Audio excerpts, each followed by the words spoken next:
Estamos en pleno invierno, ya pasamos el 21 de junio y hoy vamos a hablar de temas que están un poco asociados a esta época del año, como es exactamente, vamos a hablar de bronquiolitis. Fuimos a Olavarría con nuestro camarógrafo y le hicimos una nota al doctor Marcelo Galante, que es el jefe del servicio de pediatría y es especialista en neumología infantil, y hablamos de bronquiolitis y todos los cuadros respiratorios de los chicos en esta época fundamentalmente. Sí, también le hicimos una nota al doctor Ignacio Minervini con otro de los problemas que está minado la ciudad sur, que es la conjuntivitis. Algo importante para tener en cuenta, algo que es muy contagioso, que tenemos que tomar las precauciones para no contagiar al grupo familiar y las indicaciones específicas que nos da el doctor Minervini. La prevención fundamentalmente, ¿no? Estuvimos con la doctora María del Carmen Weiss, que es epidemióloga e infectóloga de la ciudad de Olavarría, y nos habló de todos los planes de vacunación que existen actualmente y que se llevan a cabo en este medio. Una charla bastante amplia con ella que nos recorrió todo las vacunas que deben recibir fundamentalmente los chicos, ¿no? Los niños. Y yo voy a hablar con una última información que presentó la OMS sobre los líquidos calientes y cáncer esofágico, las temperaturas de lo que consumimos las bebidas. Así que un programa muy importante, así que empezamos con Salud 10.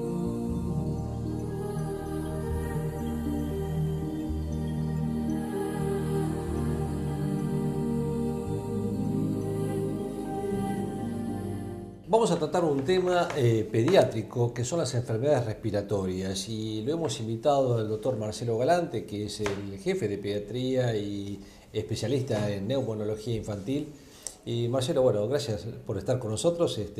Nos hemos corrido acá hasta Olavarría para poder hacer algunas cuantas notas con los colegas de acá, y bueno, y vos eras uno de los invitados que te teníamos especialmente, ¿no?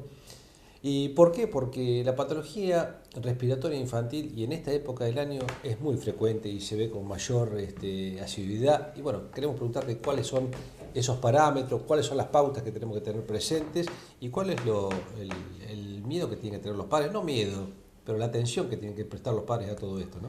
Bueno, yo primero agradecerte, Simón, primero que sos compañero mío, trabajamos juntos, nos conocemos hace tiempo, y agradecerte esta invitación. Y bueno, cuando quieras, las puertas del hospital están abiertas, así que de hecho sos compañero de acá, de nosotros. Me faltó decir que hiciste tu residencia en Azul también, ¿no? Sí, también soy parte de... Parte azuleña. Sí. Mira, el tema de respiratorio en esta época son varias patologías, varias enfermedades, y las infecciones respiratorias agudas realmente pueden ser altas, que es el catarro común y corriente, el moco de la nariz, o cuando esa infección baja, ¿no? Y dentro de las infecciones respiratorias agudas bajas, en el primer año de vida está la bronquiolitis, ¿no? Y también la neumonía. Entonces, en esto de la bronquiolitis hay mucho miedo. Es lo que mucho se habla de todo esto en esta época, la bronquiolitis de los chicos. Especialmente en este momento estamos con muchos casos de gripe A y de bronquiolitis, ¿no? Y la bronquiolitis tienen determinadas cosas, o digamos, cuáles son los motivos de consulta, ¿no? O cuáles son los síntomas de una bronquiolitis. Sí. Normalmente la bronquiolitis empieza con un cuadro de vía aérea superior, moquito, agüita, las primeras 48 horas, que puede tener una febrícula, o sea, 39,5, 38, y después de las 48 horas baja esa infección al pulmón y se manifiesta con tos seca, con dificultad respiratoria, puede tener cambio de coloración, que es cianosis, puede tener vómitos y puede tener lo que es famoso el silbidito, se llama sibilancia, ¿no? Sí. Lo que hay normalmente, porque muchas veces en esto son tratamientos de sostén, lo que nosotros hacemos, nebulizamos o le damos puff de salbutamol, y según cómo evoluciona, se ve la patología, ¿no? Ahora, volviendo un poco a los síntomas, la madre ve que tiene estos moquitos, que empieza con alguna sibilancia seguramente, fiebre. Ahí es donde debe consultar a su pediatra específicamente, para tratar de que esto siga avanzando un poco más, ¿verdad? Sí, tenés que tener pauta de alarma y ver al médico de cabecera, ¿no? Al médico pediatra. Que uno, cuando aumenta la dificultad respiratoria, ¿cómo me doy cuenta? Hunde la pancita, marca las costillitas, el tema de la tos repetitiva, o si vomita frecuentemente, o digamos esto del silbido, ¿no? O deja de comer, la falta de apetito. Entonces la pauta de alarma es vómitos, mayor dificultad respiratoria, cambio de color de la piel, o sea, generalmente en el área Bucal. peribucal, que sea o muy pálido o cianótico, y bueno, entre estas situaciones consultar, ¿no? Y no minorizar este tipo de síntomas, porque a veces los padres dicen, bueno, no, debe haber sido lo que comió porque tomó un poquito de frío ayer, sino, a ver, es preferible hacer la consulta además y no que el día de mañana tenga un problema respiratorio un poquito más importante, como lo que vas a volver a hablar ahora, que es un poco la neumonía, que puede llevar en un futuro a tener consecuencias Bien. un poco más graves. Por ahí, antes de entrar al tema de las neumonías, Sí. lo que todos tenemos que recalcar son las medidas preventivas, ¿no? Exacto. Son re importantes. Para no caer en esto, ¿no? Claro, mantener una lactancia materna en los primeros 6 meses exclusiva, porque hay muchos trabajos que la leche de la mamá tiene inmunoglobulinas y prevendría estos cuadros. Primer punto, promover la lactancia materna, evitar el humo de cigarrillo, tanto pasivo como activo, evitar los contactos, porque muchas veces lo que nos pasa es esto, o el tema de la guardería es un tema Sí, álgido y es un Sí, tema claro. difícil de tratar, porque el tema de la guardería va de la mano de las infecciones. El lavado de manos, o sea, yo llego del trabajo, soy el papá, llego del trabajo, lo primero que tengo que sacarme es la ropa, y segundo, la ropa, digamos, superficial, Sí, la el trabajo. campera, el pullover, y después lavarme las manos con agua de jabón, agua de detergente o alcohol en gel. ¿Está? Porque ahí uno inhibiría la multiplicación viral y el contacto. O sea, el lavado de manos es clave en cualquier enfermedad respiratoria. Entonces, lavado de manos, evitar el tabaco, la lactancia materna y evitar también los contactos con personas enfermas. Me refiero, yo estoy en mi casa, todos quieren ver el bebé, viene el abuelo, el tío, el primo, y si viene tosiendo es un Alguno problema. tosiendo, claro. O cuando voy a una casa, primero pregunto, llamo por teléfono, hola abuelo, ¿cómo estamos? ¿Estamos bien? No, mira hija, estoy mal, estoy con una gripe, no voy a... Preferible no ir y que vaya con usted en Claro. mejores condiciones para evitar. Entonces, evitar los lugares, digamos, concurridos, especialmente los primeros 6 meses que son los más graves. ¿Está?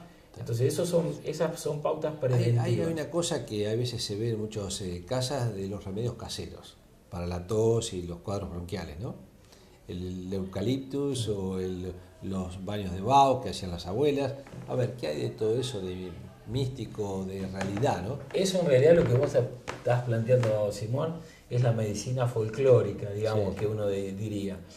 En Porque el tema esto se ve a diario, Sí, ¿no? sí. En el tema de hoy, lo que está comprobado en bronquiolitis es únicamente si tiene la nariz tapadita, destaparla con con una perita de goma, que sea aroma, no filosa, lavarla bien con solución fisiológica, con cloruro de sodio y aspirarlo.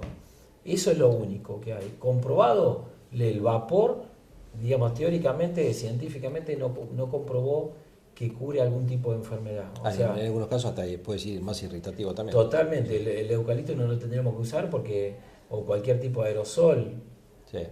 tendríamos que evitarlo. Son Esto te lo partículas- pregunto porque, a ver, Sí. la automedicación de todas estas cosas, compramos un jarabe para la tos, le hacemos los baños con eucaliptus y Los se va a pasar. antitusivos tampoco están indicados Claro. en la bronquiolitis, los antibióticos tampoco están Presten comprobado. atención, presten atención porque Sí. todo esto que está diciendo el doctor es lo Se que hace a diario. Se hace a diario y lamentablemente después tenemos las consecuencias, ¿no? Claro, entonces los antitusivos no, los antibióticos no, hasta el salbutamol que nosotros usamos diariamente está digamos, en duda. Todo tipo de tratamiento en la bronquiolitis son tratamientos de soporte. De soporte, exactamente. Es totalmente distinto a la patología, lo que vos me ibas a preguntar, de una neumonía. Una neumonía es un estado tóxico. ¿Qué diferencia tiene? Primero, tiene fiebre alta, 39-40 grados, y mal estado general. Muy mal estado general. Otra de las características que tiene es que está quejoso, tiene un quejido, está quejoso. Y también la auscultación, cuando el médico lo ausculta, en vez de tener silbidito, no le escucha nada o tiene un soplo, se llama soplo tubárico, Claro. que es totalmente No le entra distinto. mejor el aire. Claro, y otra de las características que tiene la neumonía es dolor abdominal, puede tener náuseas, puede tener vómitos también. Y el esfuerzo que hace para respirar. Y el esfuerzo es más cortito y no tiene una aspiración forzada como si fuera la Las bronquitis. neumonías generalmente tienen indicación de internación, ¿no? La Depende mayoría. de la edad, Claro. depende. Si es un lactante de 2, 3, 4 meses de vida, menor de 6 meses, seguramente que hay que internarlo. Los mayores, 2-3 años, depende. Si es una neumonía Claro. común de la comunidad, se puede tratar por vía oral. Y en qué caso uno lo tendría que internar. Que vomite el antibiótico, Sí. que esté deshidratado, que tenga esa neumonía una complicación, que tiene líquido. Está También bien. se interna los chicos que tienen más medio social. ¿no? Las pautas de prevención vale lo mismo para la neumonía que para la bronquiolitis. Sí, en realidad, realidad ¿no? la neumonía, nosotros por suerte, el calendario nacional está dentro de las medidas preventivas, está la vacuna, se llama Neumo, que tiene 13 serotipos, ¿no? Que se vacunan al mes, a los 2 y a los 6 meses. ¿Está dentro de los obligatorios? Sí, está dentro de las obligatorias hace 2 años. Está. Entonces es un germen muy agresivo que con esta medida uno evitaría. Lo que pasa es que la mayoría de las neumonías no son bacterianas, son virales. Claro. Y las virales no hay ningún tratamiento, vacuna. aunque nosotros le ponemos un antibiótico, ¿no? Sí, como para prevenir Sí. que se haga una sola En infección. realidad, el problema que vos tenés cuando vos diagnosticás una neumonía radiológicamente y clínicamente, no sabes el germen que tenés. Al no tener el germen, no sabes si es una bacteria o un virus, siempre cubrís la bacteria, ¿no? Esa es la realidad. Marcelo, un consejo a las madres que están escuchando el programa en este momento y tienen sus bebés neonatos o chiquitos y que pueden tener complicaciones respiratorias si no se les llevan a cabo sus cuidados, ¿no? Bueno, lo más de lo mismo, ¿no? Yo creo que la parte higiénica es re importante, el lavado de manos, continuamente del hermano, de 3, 4, 5 años, porque por ahí trae la infección el hermano, el no toser, o si toso, siempre cubrirme la boca con la mano, con el brazo, y después lavarme las manos. Todo padre, abuelo que lo toque al bebé, lavado de manos previamente. Si estoy enfermo, no tengo contacto con el bebé. Evitar el humo de cigarrillo, tanto para esta patología como cualquiera. Tratar de no fumar, ¿no? Sí, Evitarlo. ¿Y los ambientes? No te pregunté el tema del ambiente. El ambiente es clave también, el tema de la ventilación diaria, por más que uno diga, uy, lo ventilo y se me enfría mi casa. Sí. Pero teóricamente tendría que tener por lo menos 2 veces ventilar nuestras casas y evitar también el sobrecalentamiento, porque ahí muchas veces el padre es friolento y la madre no, y levantan el calefactor más menos. Lo ideal son 20-22 grados, más no, porque eso reseca la vía aérea superior y con eso lleva a otro tipo de cosas como ser una laringitis. Pero en realidad lo que vos me estás preguntando, Simón, es clave la ventilación y el poco uso de sustancias artificiales, porque muchas veces uno usa determinados aerosoles y dice, ay, qué rico, sí. O el mismo saumerio, el saumerio tiene componentes como ser el benceno que son cancerígenos. Ajá. Y uno el olorcito le gusta, pero evitar todo tipo de partícula artificial, lavado con un trapo húmedo o ponerle con lavandina, con determinadas cosas que se usan en el piso, ventilación y nada más. Y el lavado de manos, a lo antiguo, digamos. Yo lo entendí, espero que usted también lo haya entendido. Fue el doctor Marcelo Galante, neumonólogo infantil, que nos explicó cuáles son las pautas para prevenir y cuidar de sus chiquitos de enfermedades respiratorias las más frecuentes, como son las bronquiolitis y en algunos casos, lamentablemente, las neumonías, que hoy tienen su control, pero lo ideal es prevenirla y tratar que esto no llegue a mayor. Marcelo, muchas gracias por acompañarnos. No, gracias a vos por tenernos en cuenta, así por que favor. Bienvenida. Continuamos.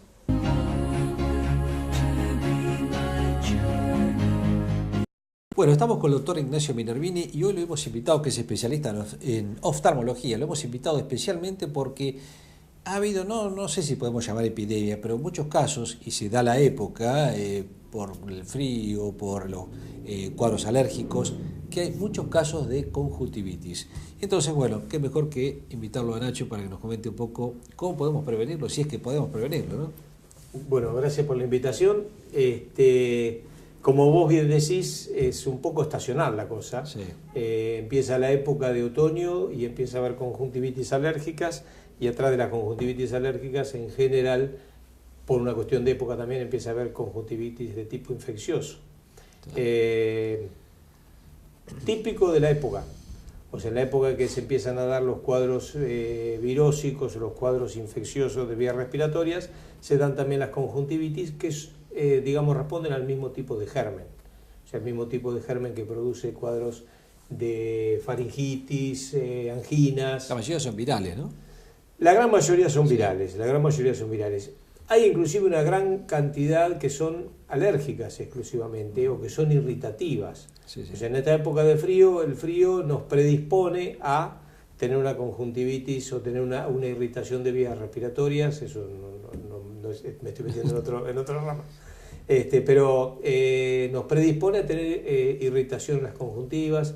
Entonces, muchas veces cometemos el error de medicarnos, de automedicarnos como si fuera una infección. Enmascaramos cuadros de esa forma, Sí. porque en general la gente, porque sabe que le dieron a uno, empieza a medicarse. Y a veces son cuadros que remiten solos sin ningún tipo de tratamiento porque son de tipo irritativo. Las virósicas mismas, inclusive, sobre todo las virósicas, claro. pueden remitir solas. Sí. Hay que hacer un tratamiento, nosotros hacemos un tratamiento, digamos, sintomático, paliativo, para que el paciente sufra claro. menos y para que sufra menos las molestias y para favorecer un poco las defensas del organismo. La clínica es muy fácil porque realmente es el ojo rojo que pica bastante y tratar de evitar de no hacer el rascado típico, sino que aumenta todavía más la irritación, ¿verdad? Sí, es muy común. Lo que pasa es que la parte clínica es muy común que el paciente mismo se autorrefiera a los síntomas, Sí. entonces no es lo mismo una conjuntivitis alérgica que una conjuntivitis virósica. Entonces, pero el paciente cuando ve que tiene el ojo rojo y que le pica, se pone gotas. Claro. Inclusive pacientes que por ahí dicen, bueno, tengo una conjuntivitis. Bueno, nosotros le explicamos que es una conjuntivitis irritativa o alérgica. El paciente no diferencia y dice, bueno, que no tiene la secreción típica de las infecciosas, entonces ahí se hace una especie de mezcla Hay muchos médicos a través de internet hoy, ¿no es cierto? No sé si te pasa en tu especialidad, pero mucha gente ya viene con el diagnóstico porque lo leí en internet y debo tener esto. Y entonces es muy común. Es bastante común. Es muy común. Y a veces que pacientes ya llegan hasta medicados porque por internet leyeron que esto se podía hacer tal y tal cosa, y a veces las complicaciones son mucho mayor que el problema original, ¿no? Mira, en cuadros así de este tipo, relativamente sencillos, nos está pasando en las especialidades sobre todo, que el paciente que llega a la consulta, ese paciente que ya, como bien decís vos, Sí. ya va medicado de alguna forma. Internet, Sí. El vecino. el vecino, el farmacéutico Sí. o el despachante de farmacia que le da una gotita porque el paciente lo va a pedir. O sea, en este país que vos vas a la farmacia y podés comprar sin receta cualquier tipo de medicamento, Sí. o casi cualquier tipo de medicamento, hablar de automedicación prácticamente es una cosa de todos los días, ¿no es cierto? Entonces, ya hoy en día nos está llegando la mayoría de los casos ya medicados y ya con un cierto tiempo de conjuntivitis. A veces son cuadros que se hacen más complejos de tratar, obviamente. ¿Hay pacientes, por ejemplo, el paciente diabético tiene mayor predisposición a tener una conjuntivitis? La conjuntivitis, y vamos ahora a hablar específicamente de las infecciosas y las virósicas, que son la mayor cantidad, hay un huésped, que es el paciente, Sí. con sus defensas, y un organismo agresor, ¿no es cierto? Entonces, todo lo que sea, lo que minimice, lo que deprima las defensas del paciente es contraproducente y hace que cualquier organismo sea más fácilmente, infecte más fácilmente al paciente. La diabetes es uno de ellos.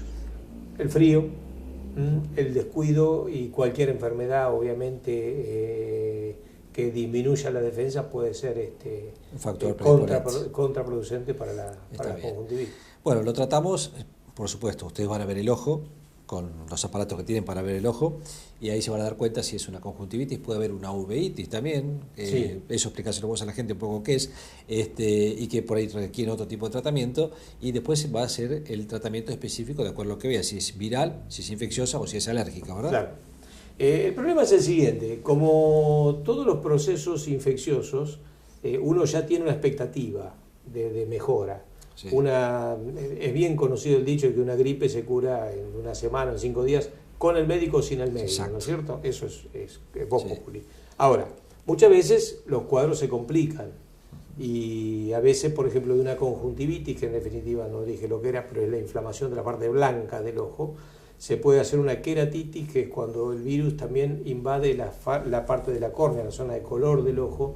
Entonces ahí ya el cuadro se agrava bastante y se producen otros síntomas, el paciente empieza a ver mal, se le hacen cicatrices que pueden durar hasta meses, o sea, todo derivado de una conjuntivitis que era una pavada, ¿no es cierto? Entonces, a veces, porque el tratamiento no da buen resultado, o porque el paciente se automedicó, porque las defensas estuvieron bajas, llegamos a casos en que una conjuntivitis, que teóricamente es una cosa sencilla y simple, pasa a ser una cosa de muchos meses de malestar para el paciente. Sí.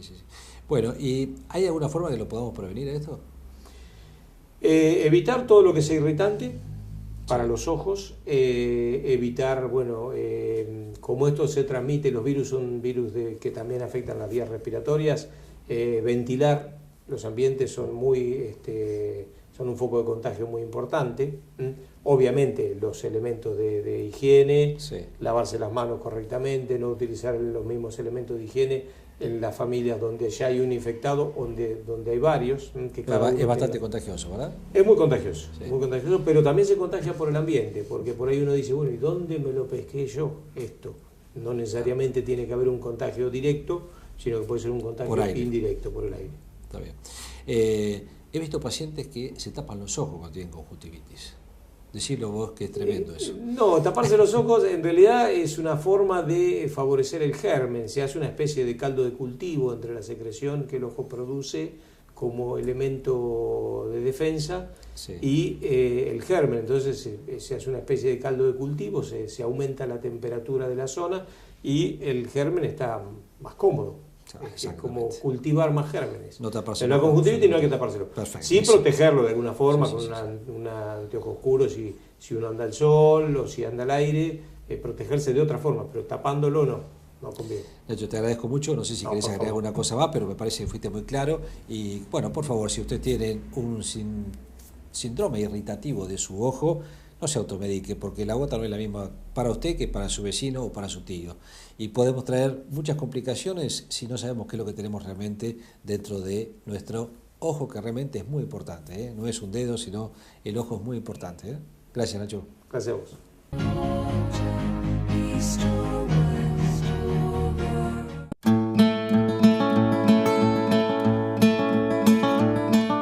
Bien, como dijimos al principio del programa, voy a comentar una noticia que leí hace poquito, un informe de la OMS, la Organización Mundial de la Salud, que hace referencia a un estudio que fue bastante abarcativo, en donde hablaba de la importancia de la temperatura con la que consumimos los líquidos.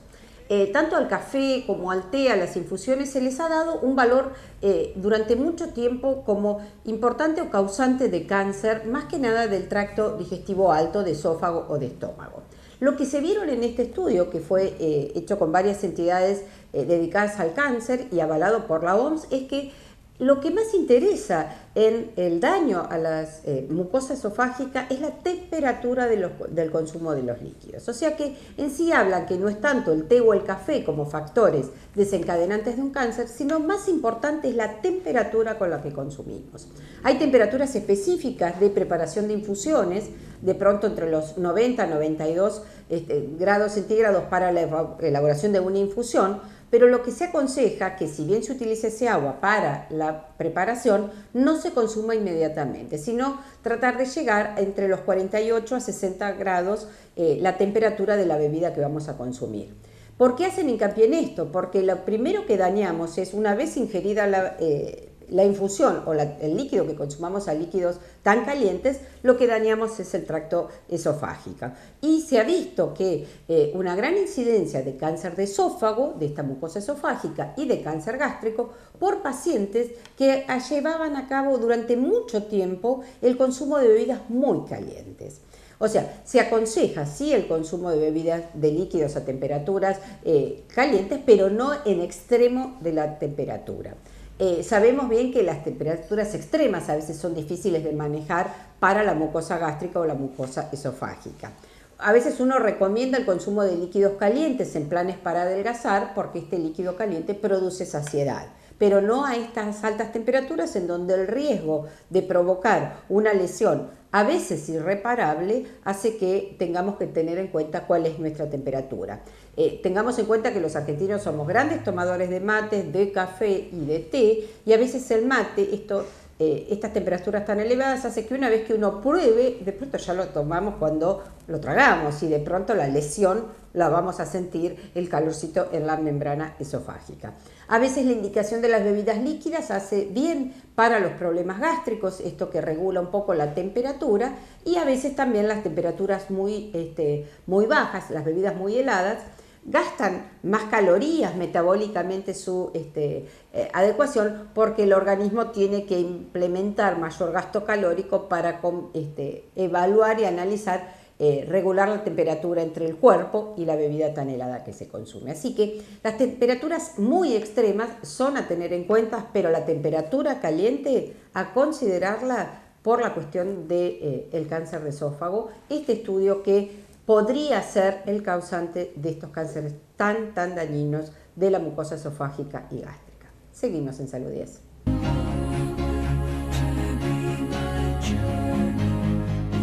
Estamos nuevamente en el Hospital de Olavarría y en este caso vamos a hablar con una especialista en epidemiología, que es la doctora María del Carmen Weiss, para nosotros Marilyn, la conocemos de hace un tiempo, así que te agradecemos que estés con nosotros en nuestro programa. Bueno. Y bueno, esto lo vamos a sacar en Azul y en la región, así que la idea era poder contactarte y poder hablar un poco del tema tuyo. Ah, bueno, muy bien. Marilyn, un poco, vos sos encargada del Centro de Epidemiología y de Inmunizaciones del partido de Olavarría, ¿no es cierto? Así es.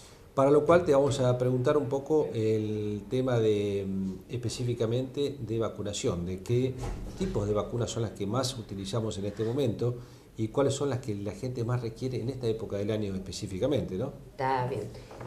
Lo importante que tenemos que ver, un tema tan interesante que a mí realmente me apasiona, que es la parte de inmunizaciones, porque es donde estamos trabajando con la parte de prevención, o sea, antes de tener la enfermedad.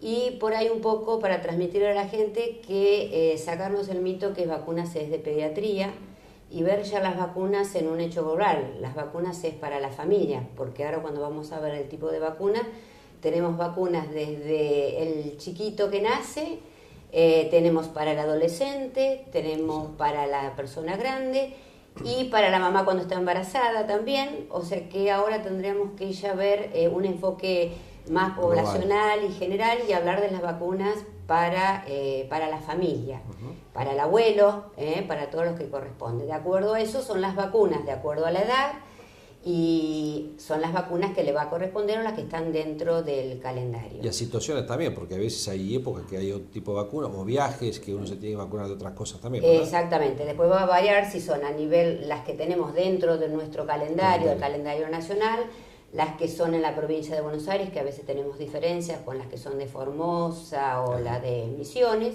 y también la persona que tiene que viajar.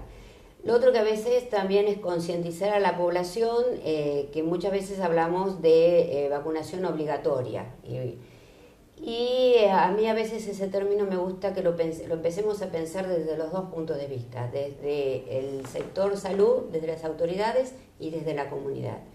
Y ver a las vacunas como un derecho de la población, de la posibilidad de todos, indistintamente de qué nivel social sea, tengan acceso a las vacunas. Entonces que es un derecho para ellos también, y el Estado garantizarle que esas vacunas que son importantes y que están dentro del calendario tengan las posibilidades y la accesibilidad a tenerlas. Cuando hablamos de vacunas, la otra diferencia que a veces tendríamos que hacer son las que están dentro del calendario nacional, que son las que abarcan, cuando están dentro del calendario, decimos que son las vacunas que van desde la persona que vive en La Quiaca a la persona que vive en Tierra del Fuego. Y después las vacunas que si bien no están dentro del calendario. ¿Qué significa eso? Las vacunas que están dentro del calendario son las que, de acuerdo a investigaciones que ha hecho a nivel país, hay un comité a nivel nacional, la CONAIN, que está formado por distintos expertos del país, junto con gente de la OPS, define de acuerdo a las enfermedades que predominan en determinado país, claro. son las vacunas que la población las tiene que tener accesibilidad sí o sí. Aparte de esas, hay vacunas que están comercializadas y que, bueno, tiene la posibilidad de alguna persona de comprarlas. Entonces, lo que vamos a hablar puntualmente son de las vacunas que están dentro del calendario, que tenemos que son gratuitas y que cualquier persona tiene acceso a este tipo de vacunas. Además de gratuitas, son casi obligatorias. Son casi obligatorias, son Digo conceptos... casi porque... Claro, son casi como que seguimos con la terminología de obligatoria. Desde el sector salud yo lo veía como que son obligatorias para que tengan acceso a esas vacunas. Sí. Pero también lo tenemos que ver desde la población como que es un derecho y que se acerque, porque sí, para tener buenas coberturas o que las personas estén vacunadas, este es un trabajo en conjunto entre las autoridades que faciliten las vacunas y la accesibilidad, pero que la gente también se acerque o consulte o pregunte si tiene duda a los distintos puestos de vacunación para poder cumplir con el esquema. Entonces es una cosa que es entre los dos, es una Ahora, cosa mutua. En cuanto a esto que vos me decís, la libreta sanitaria que tienen los chicos, eso es casi una obligación presentarla cuando entra al colegio y todos esos lugares, ¿verdad? Sí, o sea, lo consideramos como un documento. Está la libreta, que todos la conocen, que se abre a la mamá cuando está embarazada y que empieza con las vacunas que la mamá recibe durante el embarazo, continúa con el chiquito. Y después para la gente más grande que a veces ha perdido esas vacunas hay también unas libretitas más chiquitas que es para los adultos, donde también tenga sus vacunas al día. ¿Cuántas vacunas tiene el calendario nacional? Tenemos para 19 vacunas están dentro de los países que es uno de los países de América Latina que tiene más vacunas dentro del calendario. En los últimos años se ha incrementado sustancialmente la cantidad de vacunas. Y yo no los quiero aburrir, pero tenemos para más de 20 enfermedades. Lo que pasa es que a veces cuando las reciben, por ejemplo, los chiquitos reciben lo que se llama la quíntuple, que la reciben a los 2, a los 4 y a los 6 meses y a los 15 o 18 meses.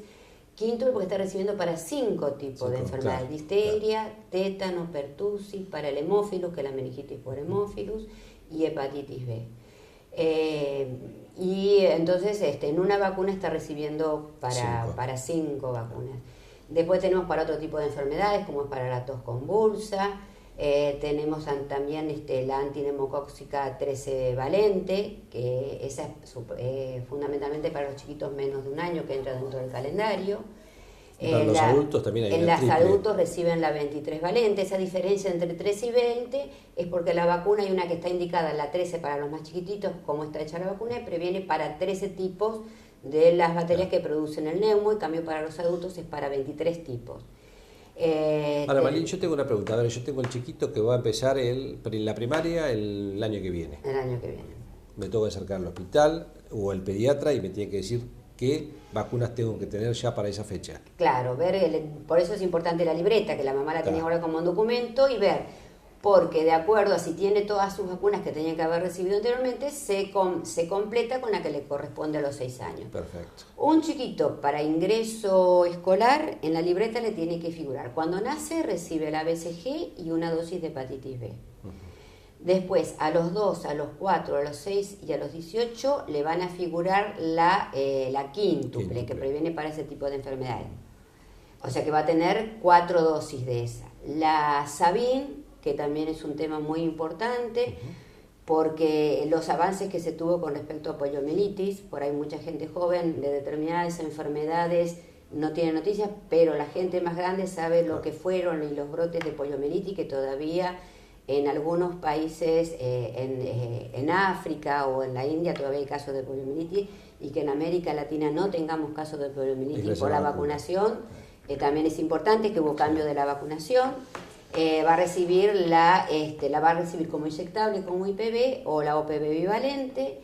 Después va a tener la 13 valente, que tendría que tener las 3 dosis. Al año va a tener la vacuna de la hepatitis A, que también a veces es recalcar estas cosas, porque muchas veces si no hay determinadas enfermedades, ¿para qué me vacuno? Exacto. y la gente joven que no estuvo o no vio determinado tipo de enfermedades dice no hay para que me vacuno. Entonces por ahí, haciéndole memoria a la gente mayor, o no muy mayor, de unos años anteriormente, que se acuerde de los brotes de hepatitis A que teníamos en Olavarría, donde estábamos todos medio desesperados, que era lo que te pasaba, que eran cuando se ponían amarillitos y todo lo demás, y a partir de la incorporación de la vacuna de la hepatitis A dentro del calendario o al año, no tenemos caso de hepatitis A. Entonces podemos ver las vacunas que está indicada y bueno, cuál es el impacto en la población, qué es lo que está pasando en la población. Y la triple viral, que es rubiola, papera y sarampión.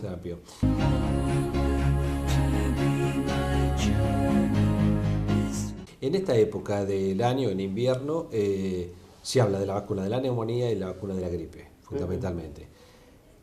Hay una psicosis, en cierta forma, de la vacuna de la gripe. Todo el mundo se la quiere dar. ¿A quién está enfocada la vacuna de la gripe específicamente? Claro, todas las vacunas que yo dije anteriormente se darán durante todo el año. La vacuna antigripal es una vacuna que es trivalente, que dice que cobre para 3 tipos de virus, el tipo A, H1N1, que fue el del pandémico, el del 2009, otro tipo de A, que es H3N1, y un tipo B. Esta vacuna es a virus inactivados, o para que la gente, virus muertos. Eso quiere decir que la persona cuando se vacuna con esta no le entró el virus, no se pudo enfermar, porque son partículas para que generen defensas, anticuerpos, pero no está el virus. Y va cambiando todos los años las características, por eso es una vacuna que es anual y es de todos los años, porque es una vacuna que de acuerdo a lo que estuvo circulando, los virus que circularon el año anterior, es la vacuna que se hace. Por eso que a veces llegamos justo, a diferencia de otras vacunas que ya están hechas. En cambio estas, para septiembre, en septiembre se hace un relevamiento de los distintos países, se manda, se define en cada país, en América del Sur, la Argentina, Chile, cada uno de los países, manda cuáles son los virus que circulan, eso se manda a Estados Unidos, a la CDC, y a partir de ahí se define cómo va a estar compuesta la vacuna. Por eso muchas veces no la tenemos en enero y febrero, porque es una vacuna que se hace nuevamente. Bueno, ¿y quién se tiene que vacunar de la gripe? Fundamentalmente los que se tienen que vacunar, eso quiere decir que es lo que yo le había explicado un poquito, que son los que entran dentro del calendario. Lo que la gente se tiene que vacunar sí o sí. ¿Por qué? Porque se vio cuando fue lo de la pandemia, lo que se sacó y se aprendió, quiénes son la gente que está en más riesgo, que tuvo más riesgo de hacer formas graves de este tipo de enfermedad, que son el personal de salud, las embarazadas en cualquier momento de su embarazo, los chiquitos de 6 a 24 meses, la gente de 24 meses, de 25 meses a 64 años con factores de riesgo y los mayores 65 años. Perfecto. Salvo la gente que es de 25 meses a 64 años, que es con indicación médica, el resto es sin indicación médica. ¿Por qué la gente con factores de riesgo tiene que ser con indicación médica? Porque dentro de este grupo entra la gente inmunocomprometida, o sea que tiene sus defensas alteradas. Los trasplantados, los oncológicos, los que están con tratamiento con corticoides. Entonces, no es que no se tenga que vacunar, se tienen que vacunar, pero muchas veces la gente está con tratamiento especial, de acuerdo a la enfermedad que tienen, y a veces cuando están con estos medicamentos no es conveniente que se vacune en ese momento. Claro. Entonces, por eso es la orden médica. Los diabéticos, los bronquiales, los EPOC, los que están con diálisis.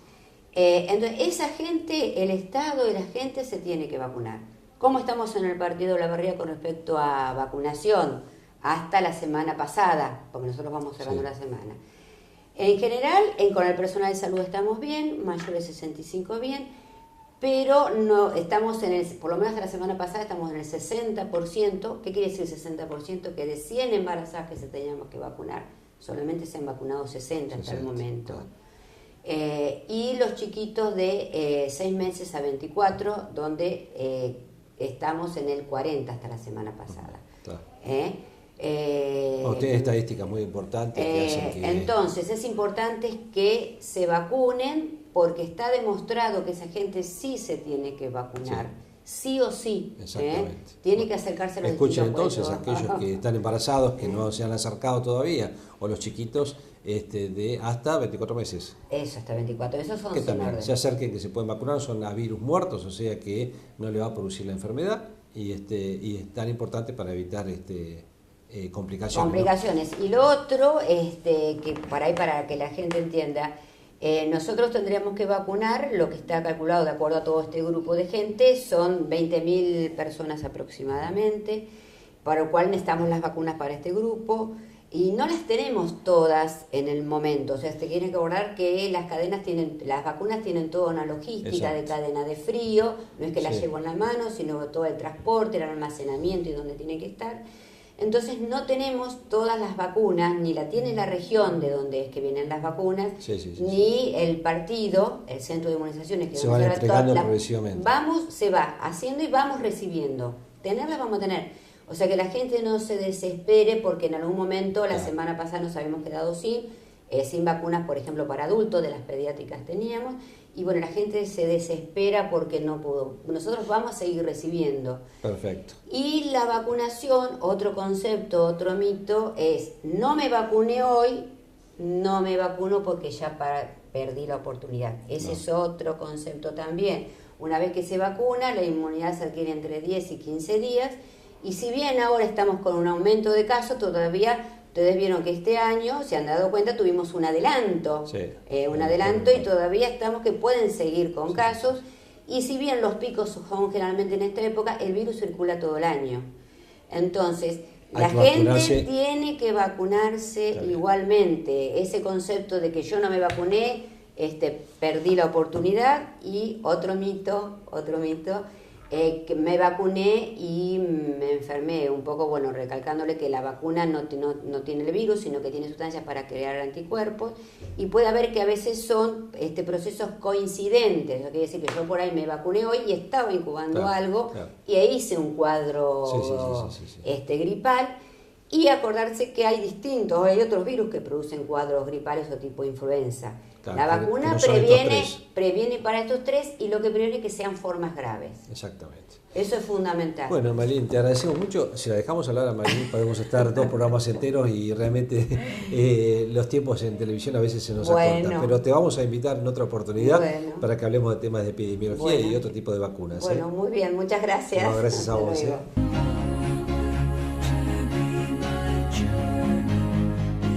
Bueno, llegamos al final de Salud es Televisión. Antes que nada no nos tenemos que olvidar que días atrás fue el Día del Bioquímico. Del bioquímico. Saludamos a todos los bioquímicos de la ciudad.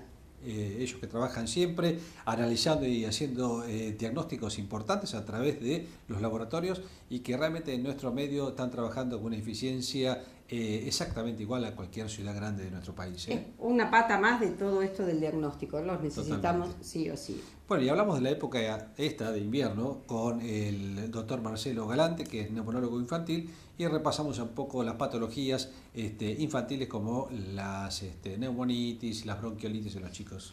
La conjuntivitis también, las infecciones tan importantes en esta época, y en azul realmente lo que nos contaba el doctor Minervini, que estamos en una situación importante, ¿no? Llega esta época y las conjuntivitis están a la orden del día. Totalmente. Y bueno, y hablamos con la doctora María del Carmen Weiss, que nos repasó un poco todos los sistemas de vacunación que existen en este momento y muchas de las que están en el calendario nacional de vacunación. Así que bueno, un programa que infectológico casi al 100%. Pero bueno, veníamos del anterior, que fue de accidentología, que realmente tuvo mucha trascendencia y nos apoyó mucha gente, de que están de acuerdo con nosotros de esto es lo que tenemos que hacer y aprovechar, hacer campañas. Te vamos a seguir adelantando. El próximo programa seguramente vamos a hablar de enfermedades celíacas y lo hemos abordado de diferentes puntos, así que todos aquellos que estén interesados no se lo pierdan el próximo lunes a las 21 horas. Sí, ya vamos a estar en julio, en el mes de julio. Así que bueno, gracias por estar con nosotros y en 7 días nos vemos.